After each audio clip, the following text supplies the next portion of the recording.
Bandeko babolingo esengo ezaka na biso mingi na ndenge tukutanaka pona kolobela matériel liturgie.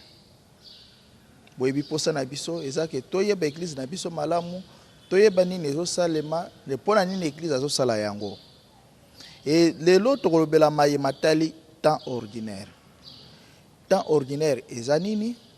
Ebandaka quand, esukaka quand, pona nini fête boye na temps ordinaire. Lelo tokolobela yango nzela moko na Père Jean-Marie.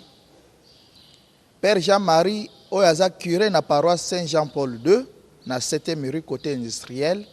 Nde tokolobela na ye matali thème na biso ya lelo. Bonjour Père Jean-Marie. Bonjour Étienne. Merci mingi na ndenge o répondre na invitation na biso. Ndenge toyebisi na bandeko lelo tokolobela makambo oyo etali temps ordinaire. Temps ordinaire nde nini? Oui, temps ordinaire, tu as dit sans que situé en Gona, tu as justement cycle liturgique, il y a Ecclésia Nabiso. Tu as cycle liturgique. Il y a liturgie Nabiso, il y a Ecclésia Nabiso, et Zarabongo réglé à partir de cycle liturgique. Dans le cycle liturgique, tozali liboso na oyo tobengaka temps fort. Temps fort ezali moment au spécial mise à part kati na ecclesia oyo kosalisa biso ete tomanyola na bozindo mobomba momoko ya monene pe ya motuya ya bomoi ya mokonzi na biso Yesu Kristo. Alors cycle liturgique wana ebandaka na ngonga oyo tokobenga ya nseko ya mokonzi Yesu Kristo. Je sais que beaucoup de gens vont s'étonner. Oui, parce que tu es tout banana avant. Le départ, tout est parti. Et à la liturgie nabiso, et à la makomi, à Bibli, à nyonso, oyo nyonso est parti de la mort et la résurrection de Jésus-Christ. Parce que Ngonde ezali élément culminant, ezali sommet ya boyambi babiso. Donc nous regardons toute la liturgie avec un œil pascal. Ça, il ne faut pas l'oublier. C'est vrai que nakati ya agencement na yango, on va nous dire que voilà, cycle liturgique comme Bananata avant, Noël et tout. Mais en réalité, tout est vu avec une perspective pascale. C'est à partir du sommet, ce qui constitue le sommet Yaboyambina Bicho, que tout le reste est vu. C'est à partir de la résurrection de Jésus-Christ qu'on est rentré pour savoir comment il est né, comment il a vécu. Ça, il ne faut pas l'oublier. C'est à partir, c'est quoi donc la résurrection de Jésus-Christ, c'est l'événement déclencheur de toute l'histoire. Voilà pourquoi je dis que le point de départ, avec lesquels il faut regarder le cycle liturgique, c'est l'œil pascal, parce que c'est le sommet. Alors, quand on va le voir dans le pays, il y a une Pâques, il y a une Pâques, il y a un beau pays, c'est quoi? Ce que mon frère a dit, voilà pourquoi on est rentré. C'est dans l'histoire de la naissance de Jésus. Vous connaissez de la Mosaïque. Donc, il y a un peu de temps, mais voilà, il y a des temps forts de l'Église. Et pour ça, c'est ce que nous avons dans le mystère et le Seigneur. L'incarnation de Jésus. Donc, alors, on ne peut pas vivre ces moments comme justement comme un temps ordinaire. Pour que la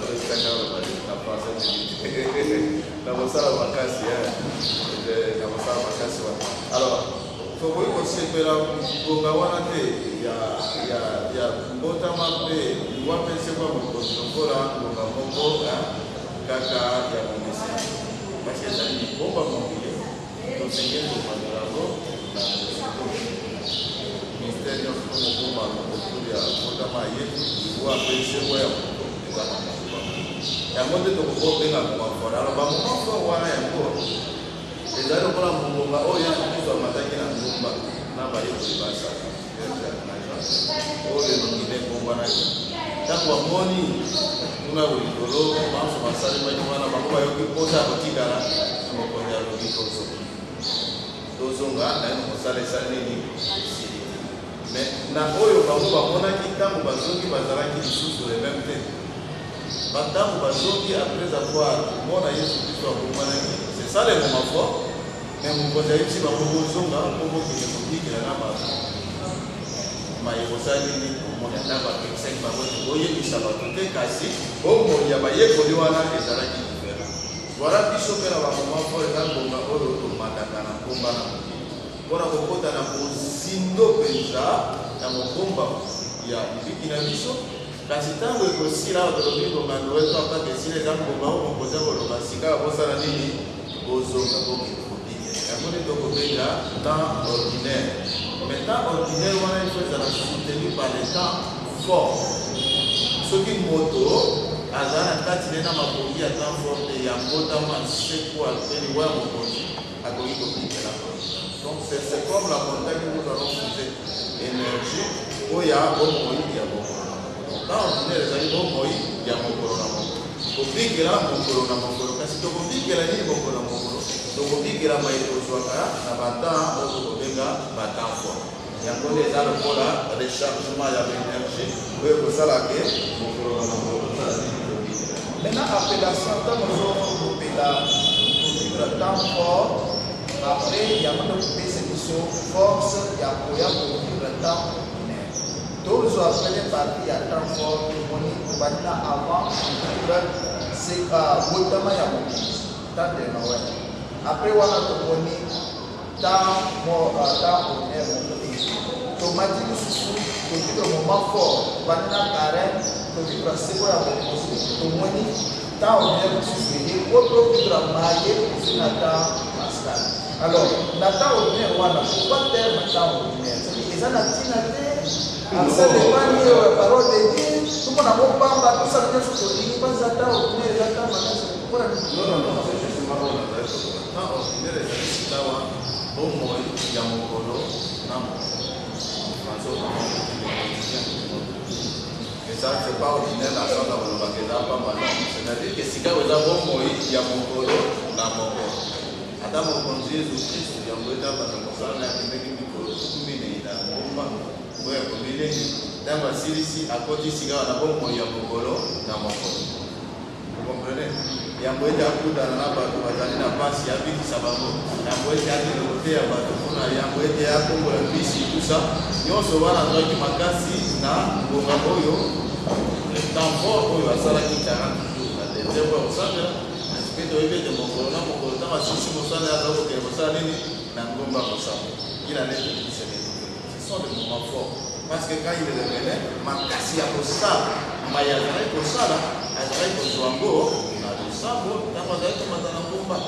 C'est ce qu'il faut comprendre. Donc ordinaire ça veut dire c'est mokolo na mokolo ndenge tokotiki événement ndenge na ndenge parce que le temps fort pour les calculer eza pas que za Noël mais na mokolo na mokolo tozali kokutana na makambo ndenge na ndenge tosenge kobiki parfois makambo oyo olengeli te ete lelo kokutana na yango mais ndenge nini okosala face na basituation oyo ekoyela o na mokolo na mokolo okosala yango parce que ozala kati na yo na énergie batemps fort wana bamoma wana fort epesi yo lokola recharge yo spirituellement erecharge yo tangokokweke situation nyonso okuta yango mokolo na mokolo oza capable ya kobiki na yango lokola Yesu Kristu batemps fort na ye azwaki makasi po ete akokutana na bademon akokutana na bato maladi azali kosala parce qu'il avait des énergies oyo azwaki ntango koloba temps ordinaire koloba pamba te eza koloba sika kobikela mokolo na mokolo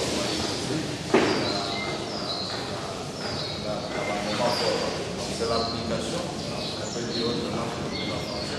justement l'application de chaque chose. Alors, moment fort, voilà, le Noël n'a pas, moment fort déjà pas, n'a Noël. Kasi moment wana il y a un peu de à cause justement à cause justement ya bonene na moment wana na moment on peut le vivre kaka bobo ya na Noël na pas osengeli na mwa ngonga ya komilengele ya kodisposer mitema na biso pour la grandeur ya moment wana avant eyaki yango mpe carême ezalaki nini eyaki ezali temps de préparation pour vivre le temps fort. Le temps fort c'est la part mais pour tokomana yango ya un moment de préparation voilà kokopana yango tokoma soki lelo commencer avec la naissance bientôt mais yango ete tokoma na naissance ya un temps qui est donné tobengi yango avant po ya kolengela biso to ya naissance wana nsima ma naissance est surtout que non, on va passer sur le moi, tant ordinaire, au dit que la mamie m'a dit que mon inakati ya nzambe ya komi moto nsima na yango odeto likambo yango na liwa mpese kwa tozala na préparation siko kobenga terrain po totikela malamu likonga ya ba e osila justement mokolo ya kitela ya ningo sana nsima na kode tobandi temps ordinaire okomoya mokolo kilo na eyenda ya kristo mokonzi ekozala kola suka ya ndenge parce qu'en 4 ans ordinaire, vous allez vous rendre compte que c'est ponctué aussi dans la célébration du bâtiment. Les Arabes, il y a le sang, les Arabes, par exemple, la Mouta, la Maria, tout ça. Nous sommes là, les Arabes, quand on est les Arabes, mais quand il y a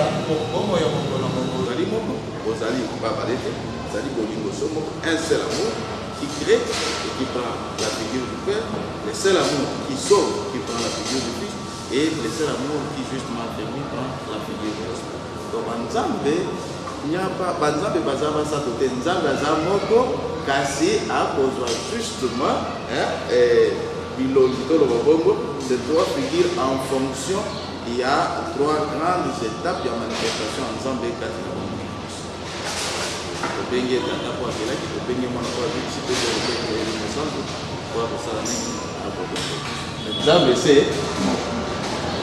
Merci Père Jean-Marie. Après fait il y a Trinité, au fait nous sommes servis par les Holandawana et en fait il y a et ça oui yango ndesikawa awa touti na camphor touti bongo komona konene ko nzambe alakisaki na nzela aliwa kosekwa mwana na ye tomoni contemplation konene yasekwa mokonzi ya leliki na biso sikawa oyo tokobenga justement temps ordinaire tosengeli ezali mopembo ya mokolo na mokolo kasi tosengeli na makasi ya kotambola mopembo mpe ntango tozalaki na temps fort mokonzi ye me alobaki moto akolia nzoto na nga te mpe akomela makila manga te akozala na bomoi balobi to te akokoka mpe kolanga ngai te. Donc voilà pourquoi justement l'église met cette fête-là aussi à début autre de maintenant début à chemin. C'est-à-dire que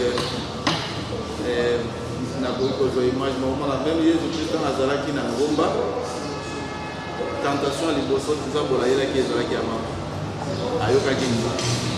Et généralement quand nous sommes détachés tant que nous allons dans temps fort généralement l'homme va liboso toyoka ezalaki nzala ya kozongela makambo ya mokolo supposé na carême parfois certaines privations qui sont faites tolia boyete tomela boyete donc na batemps fort généralement on se prive alors eloko ya liboso ezalaka nzambe oyo kosala alors ntango kozongela vie ordinaire il faut kozongela yango sikawa okende kotonisama na bilei ya nseki. Voilà pourquoi on nous propose la nourriture nécessaire. Pour les autres, nous avons dit que il nous a proposé la nourriture nécessaire pour notre vie. Voilà pourquoi l'Église nous propose cette fête. Voilà pourquoi nous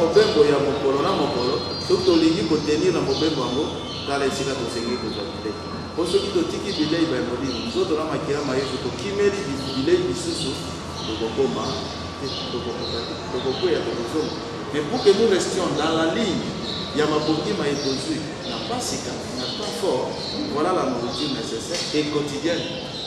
Voilà pourquoi l'Eucharistie est une nourriture quotidienne. Et ça nous est proposé justement dans le début à temps ordinaire que de mon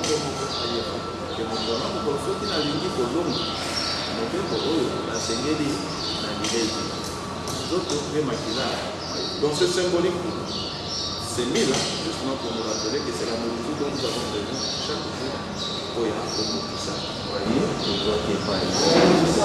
Mais nourriture oyo ekosalisa biso ntan oyo ordinaire po bakosala mosala ya Yesu Kristo. Bamosusu balia te, bamosusu bamela kaka nzoto ya Kristo, bamosusu bamela nzoto na makila.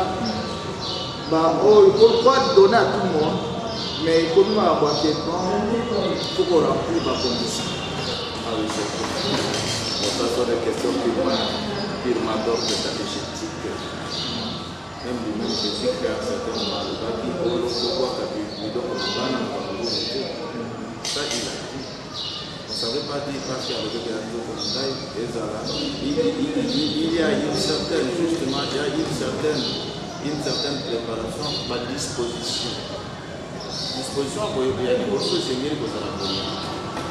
On doit beaucoup l'envoyer, c'est mieux que ça l'a. Et cette foi doit être éprouvée. Et nous allons éprouver Boyami de Zali.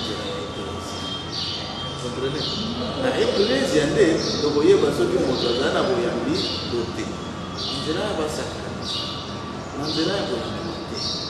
Vous avez ceux qui voient payer au cours de l'autre, ils ont bien attaqué et Zali. C'est ce au cours de l'autre. Voilà pourquoi il faut une préparation. Alors, on a l'objet qui va tant fort aux enfants, aux semés dans votre préparation. Et beaucoup d'entre eux, c'est un temps fort dans la vie de Dieu. Et mon doigt a ségué que vous allez préparer au moins par une catéchèse. Voilà. Ségué que vous avez pour les amis, les amis qui vont manger, les amis quantité. Donc, ce n'est pas une discrimination, mais c'est un respect. Non, c'est comme ça. Dans l'église tient ça. À la catéchèse, vous allez connaître ce bateau. Mon bon moment, donc ça les amis. Signification dans votre sens, dans votre montoyer bien repéré comme ça. Mais tu y es bien des hauts, donc on y a les amis nous dans mon corps. Donc on y a un peu de la tête. Voilà pourquoi il faut une préparation. La sacrament de mon sous de tcha. Jésus Christ est à tcha, pour couper là. C'est mieux que bien que pour ce moment. Il y a un peu de ça à l'année. Beaucoup l'enjeu de Christ. C'est nous dans un état, une disposition, un dispositif spirituel comprenable pour éviter justement, il y a pour ça là, on a appelé de temps en temps Judas communion. Vous comprenez? Judas communion. Nous d'assez à beaucoup. Moi, j'ai toujours parlé de ça dans certaines de mes catéchèses. Beaucoup de nous faisons des Judas communion. On n'a aucune disposition spirituelle pour avoir la nous et ça devient justement quand on a mon message, on a un voilà, Yuda sipe azaki na Yesu. Balobi kutu yende achaki loboko longo na nani? Na Yesu. Yesu apesi eteni amapa moto ya yambo. Kasi yambo ete ya kokula wana azalaki diana ba disposition yake na koteka nani? Yesu. Donc tant akuli communion, la communion n'a pas changé. Et les écritures disent même tant akuli Satan à côté. Est-ce que vous comprenez? Moto akuli communion kasi Satan à côté. Ça c'est dans la Bible. Mais quand on ne fait pas attention à ces choses, je ne veux pas dire ici que ça s'est fait, mais je pense que beaucoup de gens nous consommons notre propre condamnation. C'est vrai que c'est un sacrement de guérison. Il y a la miséricorde en Zambie, mais ceux qui sont vraiment conscients que makamboza nango na motema elongo banité na mayokosala osala yango nango, tu reçois ta propre condamnation lokola Judas. Parce que Judas tangwa kula ki communion et si que te limo mo centre côté là balobi Satan à côté l'Issus. Parce que déjà, il avait des prédispositions à Satan. Donc, et bongo lié pe moté maté, akoye ko loba lokwa na kuli bonia ke koteka isote balobi atelemi akeko sa nini. Donc ça veut dire que si on n'a pas de prédisposition, ya kokula nzoto à Jésus Christ, si on n'est pas disposé, on peut soit recevoir sa propre condamnation. Lokola Judas. La miséricorde de Dieu est là. Elle parle plus fort que nos réflexions oyo. Mais quand même, na ba disposition wana tokoki pe kozana ba exemple. Donc moto ako uta na ndako na ye soki aza locataire soki aza bailleur ayebisi locataire yo tang nazoya zelana na kenemisa tang na oya okobima okomona atiki kuna okomona so pesi mbona ngate ozobima zelana na kenamisa wana moto aye na misa akuli penzo to yezo tang azobima pe mbala mo ake bimisa locataire wana. Ça veut dire que le corps du Christ n'a rien transformé en lui. Judas communion. C'est-à-dire tu viens avec les dispositions de Judas. Malobo toyoki yamboko la communion et bongo liope moté maté. C'est comme Judas tango nyoso yezo zakolo moko kati na bino ako kabangai. Et bongaki malamu ki abota maté malheur na oyo oyo ako kabamona moto. Il était en train de prêcher Judas. Il pouvait même alobi moto ako kabamona moto akozwa malheur. Ngana zana plan wana na sa nini natika. Mais il n'a pas été touché. De même, biso to yaka nanda konzambe. Oye na makanisi na yo oyebi ete sima ya ndako nzambe akokende kokuta na mwasi ya mutu. akobenga yo bopesani rendez-vous oye pe nganga nzambe ya bato liloba nzambe ya bato wana elobi ezali malamu te kosala ekobo kosala boye mais ça t'a rien dit mi c'est si le téléphone est sonné wana osali nini ok mais après avoir communié donc où est la différence entre toi et Judas? Il y a des Judas communiants. Vous voyez, la communion de Judas existe aujourd'hui. Na bato oyo balingi kozana ba prédisposition spirituelle et bongamite. Bato balingi ko kende ko tubelate. Ba komi ko lui nzoto a Christ lokola. Yango okulia wakasisima. Tu vois? OK, peut ko sala nini? Ko sala semasu. Ou basusu et j'exagère. Basusu ils avortent parce que j'ai toujours dit tant okuli communion okomi na zemi. Lokola maman Santo Maria. Et là il n'y a pas de différence. Jésus qui était dans les seins de Marie, c'est Jésus qui entre dans nos seins. Et ça, Jésus. Tu comme rappelé na zemi ya maman Marie. Mais il y a bomba qui Jésus ti a quelque pesa ina batu.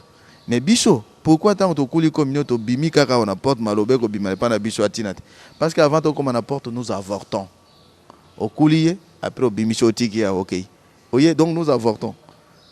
En même temps que tu lis Jésus-Christ, toi, la porte là devient cimetière. Quand je traverse la porte, cimetière. Vous voyez. Donc voilà pourquoi il ne faut pas penser que c'est un sacrement. On ne refuse à personne, mais on veut que les personnes qui reçoivent ça, bazala, préparer, bayeba, nini bazako kula, pour éviter justement ce phénomène que j'appelle ici Judas communion. Et puis, je pense que dans la catéchèse Nabiso, comme j'ai dit, on ne refuse à personne, mais on veut, comme dans le lobby, à la disposition. Mais il y a ce que nous appelons par exemple des péchés publics ou des scandales publics. C'est pas parce que tozo pekisaye nous autres à Christ. Mais parce que to lingité te azala libaku pona bana bake lokola mokola lobi mokonja lobi. J'insiste encore la miséricorde à Dieu. Mais l'église prend des précautions et te lisumbu na yo et comment libaku te pona batu basusu. Parce que tango au moni tata oyo azana basi 4 et 5 alors que doctrine église zolo bake tata asenge ozana mwasi moko. Soki botiki azo ya kokula communion kende ko yebisa sika wa bana ke yo senge ozana mwasi moko. Vous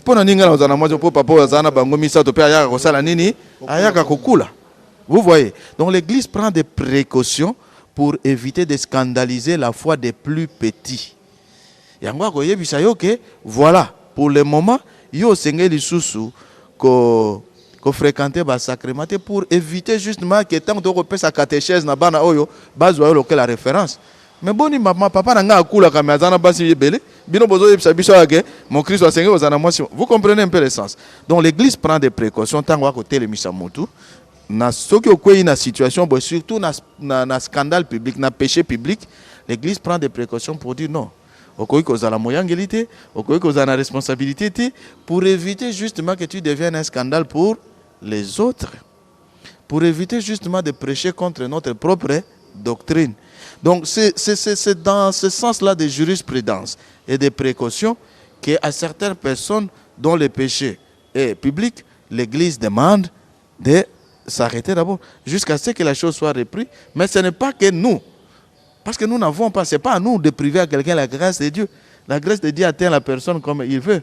Mais nous ne voulons pas que des personnes qui se manifestent dans le public deviennent justement un scandale pour les autres. Donc c'est préventif ce que l'Église fait et c'est disciplinaire. C'est disciplinaire. Donc c'est juste dans ce sens-là. Donc j'ai parlé de la catéchèse pour éviter la Judas communion, mais je parle aussi de la discipline et de la prévention de l'Église pour éviter les scandales justement et protéger les plus petits. Donc c'est ça un peu la politique de la doctrine de l'Église. Hein?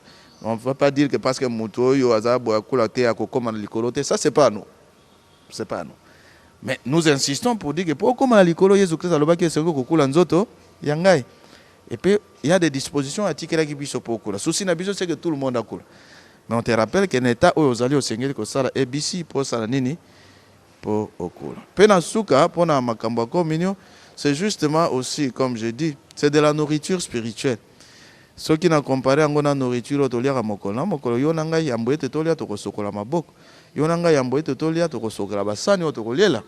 ça c'est pour éviter justement certaines infections, ou certaines bactéries, ou certains virus.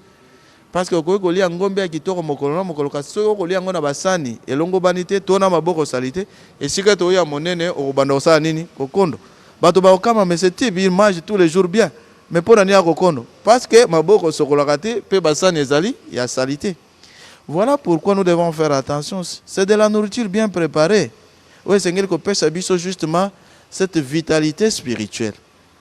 Kasi mpo na kokula yango tosengeli kozala na maboko epetwama mpe na basani wana nde motema na biso parce ozwa kokula komini ozali na ino na motema ya mbindo esika te ozwa vitalité spirituelle tu vas voir que ta vie spirituelle au lieu de grandir est en train de fondre. Donc libanda koto oza malamu kanaka mais na kati oza koshokore na kati oza kolumba solo ta vie spirituelle est koshokore maigre mais bato bakokama me mutu chaque jour akenda kokula komini boni awa na ndako misala na ezali ya kitoko te parce que yo kokula ngo na lolenge longo bani te. Voilà pourquoi on doit faire attention. Donc je crois qu'on peut développer un jour justement une émission sur les sacrements ou sur ces sacrements. Je crois qu'on aura vraiment beaucoup de choses à dire. Mais pour le moment pour nango tolo bakamususu mena koti mingi na kanisi ke to. Merci beaucoup père et ça ici bandeko quoi que balobi que Église a raisonné que na temps ordinaire au tozo anzoto ya Christ pour ça c'est biso to bika mokolo na osala mayenza a sengi biso pe to kula anzoto ya Christ mokolo na mokolo ba condition pe ezali ata église a pesi biso mais par des responsabilités na biso pe ezali église a serga pour na bolamu na biso be biso pe to sala ya biso pe po bolamu wana to koba kozwa yango na ndenge esengeli. Mais na fête ya misa to komona sima ya na début ya deuxième partie du temps ordinaire et ça cœur sacré de Jésus. Exactement. Cœur sacré Cœur de Jésus. Sacré cœur de Jésus. Ouais. Voilà, c'est ça justement comme je ndenge nazali koloba sacré cœur ya Jésus-Christ mais il n'y a pas de sacré cœur de Jésus sans motema ya tata hein? Voilà pourquoi c'est même combiné, je voulais même dire sans motema ya maman parce que les jours après sacré cœur tout ça lango vendredi samedi nango to sepela rapé motema hein mbindote ya mama Santo Maria. Voilà, je reprends encore. Elimo Santo Akiti to memi bango basatu pona mosala na bango, c'est l'accomplissement de leur mission, leur parlement qui s'était disloqué au départ parce qu'au départ il y avait un parlement où il décidé tout ça la moto na lolenge na biso parlement wana est décidé to tinda Jésus Christ moto na moto ngai na keli tata yo kende donc parlement wana ezalaki disloqué tata atikali elimo santo atikali mais tango mosala na bango esili ça veut dire que le parlement est reconstitué. Je pouvais même dire soki tozwi ba image ya ba parlement na biso awa c'est comme ce sont des vacances parlementaires oyo akeye na Shaba oyo akeye na Katanga oyo akeye na Bandundu mais comment le 15 septembre biso nyonso tosala nini tozongani ntango bazongani yango tosepeli mpe tomemi bango mpo mosala na bango esala nini ekokisana Sainte Trinité. Nsima na yango l'église nous rappelle que awa tozwi bongo disons la mission accomplie à nous avons été créés, nous sommes sauvés, nous sommes affermis sika wa tosengeli na bilei biebi kopesa biso makasi mokolo na mokolo. Maintenant sacré cœur ya Jésus Christ ezali sika wa koya kopesa biso lokola justement assurance ete nzambe oyo akelaki biso oyo abikisi biso oyo azali kosantisa biso nzambe oyo azali kolesa biso mokolo na mokolo akotika biso soki mokolo moko te po bolingo boye bokozala na biso kino seko. Voilà l'image du cœur. Azoya kolakisa biso ete na motema moye esika kolinga biso il nous renouvelle tous les jours son amour. Nous ne sommes pas seuls. Donc ce sont des fêtes vraiment très importantes na début à temps ordinaire pour que nous ayons toutes les assurances. Pour tous en avoir assurance wana nyos nazali na bino elongo hein. J'ai mon cœur donc na pesi bino motema nangai. Alors l'image que je prends toujours c'est que nazwaka toujours image ya cette histoire bobenga pompe. Pompe et bendarama, il y a forage. C'est l'image que je prends du cœur de Jésus. Donc le grand cœur c'est le cœur de Dieu.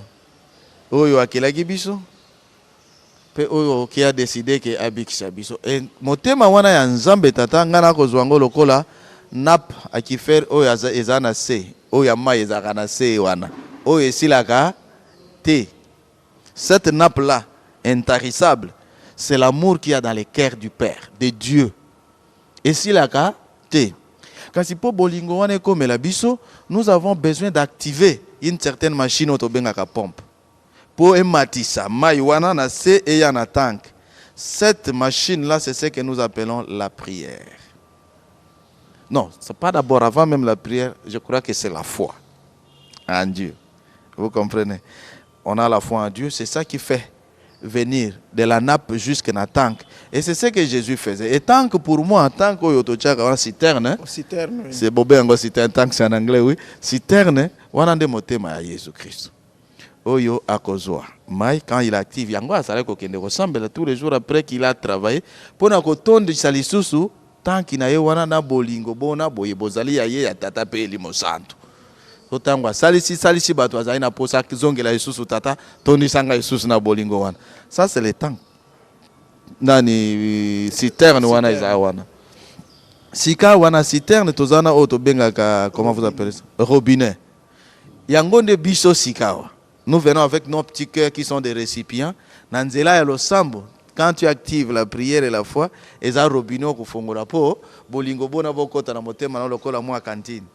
OK, opesi yango na batu esili oyo kofongola lisusu robinet. Voilà pourquoi nous devons être permanemment dans losambo. Donc losambo ezali justement réseau oyo kotika biso en connexion na bolingo bwa Nzambe boye bozali na motema Yesu Christ tank oyo ezali ya monene biso tofongoli na motema Yesu et ya mitema na biso ezali kola ba cantine to saleli yango esili tank pe esila ka. Voilà pourquoi Yesu Christ azali kokende kosala nini kosambela po tank na ye nani citerne na ye, je dis tank en anglais, citerne na ye esila te. Voilà pourquoi il priait. Mais il y a une pompe qui est justement cette prière de Jésus, qui est cette fois, et que ça la boyambi. Donc, motema Nzambe ezali lokola nappe o ezana se, motema Jésus Christ ezali citerne, motema na biso ezali ba récipient ba cantine autoton de saka kamai. Mais pour être mitema na biso ezala toujours à rotonda, on a besoin de la pompe pour maïbima, on a besoin ya robinet pour maïpe et salanini et comme la biso. Voilà pourquoi fête wana ekoya pona ko rappeler biso. Koka kokedete soki tozali elongo te na motema ya soki tokozwa makasi oyo kouta na motema ya Nzambe te. Donc chaque jour nous devons nous confier na motema mosantu mwa Yesu po epesa makasi na mitema mya biso po tokende liboso na mosana biso ya mokolo na mokolo. Motema mosantu mwa Yesu ça y mitema mabe pe ezalaka. Ya Yesu te. Bien sûr. Bien sûr que mitema mabe pe ezalaka. Mais motema mosantu mwa Yesu elingi c'est justement pour nous distinguer pena mitema ma biso. Biso pe tokoyeba ko sala malamu kasi ya Yesu. Voilà pourquoi tous les jours on nous appelle à être saints comme notre Dieu est saint. Lui, motema na Yesu mon santo, ça veut dire que par nature, par sa nature, par son essence lokola Nzambe azali mon santo. Oyo akosala ngo akosala par sa nature. Mais biso tozali na mitema ya bato o tosengeli komekola epa na ye po mitema na biso pe koma misanto. Po soki tokozwa makasi epa na ye te, il nous sera difficile po tosala malamu. Voilà pourquoi biso tosengeli kozwa na motema moye mosanto po biso pe tomekola kokoma basanto. Merci mingi Père Jean-Marie. Na ndenge onyimi kopesa biso beyano poto yeba église na biso malamu. Église asali biloko par hasard te. C'est-à-dire ngana talaka année liturgique mobimba, c'est l'Esprit Saint. Ndenge basali biloko wana, c'est-à-dire Esprit Saint azana église ba raisonner basali biloko nyonso wana pona bolamu na biso. Alors pona ko succès pona lelo Père Jean-Marie nino go yebisa bandeko. Pona lelo. Bon na go yebisa bandeko nini na koloba cette ticket to profiter. Mettons à profit ba moment oyo nyonso ecclesia ekopesa biso. Mokolo na mokolo ecclesia lengeli libongi po ya biso. Ezala na oto ko benga ba moment fort na oto ko benga temps ordinaire ecclesia ko lengela mokolo na mokolo libongi po ya biso. Alors nous devons tous koyeba kocha en profit ce que l'église a planifié pour nous. Tozala te kaka ba Christu ya Pasika. To kaka ba Christu ya Noël to mona ngo na l'église na biso. Loko la biso mokolo ya Noël to apart to luka ka ba kiti po bato ba fan. Soki kaka esili bozongeli mwa bato miketi bazela. Non, non, non, ça c'est pas normal. Ça veut dire que nous n'avons vraiment pas saisi sens ya auto ya moto. Un peuple pascal, c'est le peuple qui sait vivre sa Pâque na ordinaire. Voilà pourquoi je dis que soyons ce peuple de l'église. Ya mokolo na mokolo lolenge ecclesia mama wabiso alenge libiso liloba nzambe ya mokolo na mokolo soki pe biyenga ya basantu toki biyenga lelo toza ko sepela mo santu Benoît mo santu monene. Donc il faut aller lire ezani ni bokomona ke ko bakisa plus kati na bomo ina biso. Donc ne négligeons rien de ce que ecclesia esali nini elenge libiso kati na cycle liturgique na biso po eloko nyonso ezana tina po ya libiki na biso. Merci mingi, merci mingi, merci mingi Père Jean-Marie. Merci Père Nabino Bandeko pour na temps oyo pesi biso pour na kolanda maye matali liturgie. Na banzi ke moko na biso azwi ya eteni. Ozamba lobele lelo na émission ya lelo po akoba kosala yango po na bolamu ya ye moko pe po na lukumu ya Nzambe. Et ya makasi na koloba to sala effort to za la bajida communiante. Parce que tubela batu bakena susu tubela te. Toza la bajida communiante. Zamba salisa biso po tokutana mbala ya sima boboto banda ko na bino.